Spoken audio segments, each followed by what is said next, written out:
ইতালির প্রাণকেন্দ্র মিলানোতে অনুষ্ঠিত হল জিএমসিসি ক্রিকেট টুর্নামেন্ট। এই টুর্নামেন্টের ফাইনাল খেলার বিস্তারিত দেখুন আমাদের মিলান প্রতিনিধি ইমারত হোসেন ইমুর পাঠানো রিপোর্টে।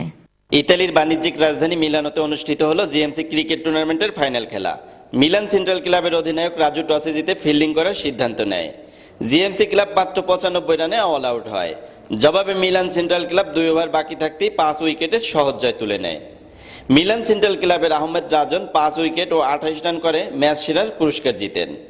মিলানোর বিভিন্ন সংগঠনের নেতাকর্মী, শিশু কিশোর, মহিলা সহ বিপুল সংখ্যক জনগণ ক্রিকেট খেলা উপভোগ করেন। পুরস্কার বিতরণ অনুষ্ঠানে জিএমসি ক্রিকেট টুর্নামেন্টের প্রধান আলী ইমাম শিকদার বিপ্লব বাংলাদেশ সমিতির বিদায়ী সভাপতি জাকির হোসেন জাহাঙ্গীরকে আজীবন সম্মাননা পুরস্কার দেওয়ার ঘোষণা দেন। আমাদের সম্মান এবং আমাদের ভালোবাসা জিএমসিসি ক্লাবের পক্ষ থেকে আজীবন সম্মাননা পুরস্কার আমরা প্রদান করছি জাহাঙ্গীর ভাইকে। তখন বিদায়ী সভাপতি মিলানবাসীর উদ্দেশ্যে বক্তব্য দেওয়ার সময় আবেগে আপ্লুত হয়ে পড়েন। এই মিলানোতে 22টি বছর আপনাদের সাথে ছিলাম। দুঃখে সুখে সমস্ত কর্মকাণ্ডে আমি আপনাদের সাথে সহযোগিতা করার চেষ্টা করেছি। একটা সুন্দর বাংলাদেশী সমাজ এখানে প্রতিষ্ঠা করার চেষ্টা করেছি, হয়তো আমি সেটা পারিনি।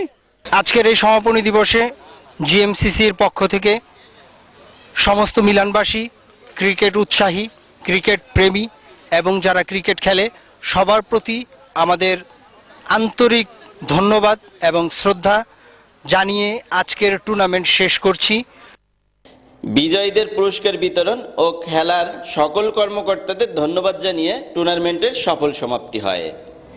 ইতালির মিলান থেকে ইমারত হোসেন ইমু, চ্যানেল আই। এবার একটি শোক সংবাদ। জগন্নাথপুরের সাহাবপাড়ের 8 ঘর নিবাসী কর্মী মোহাম্মদ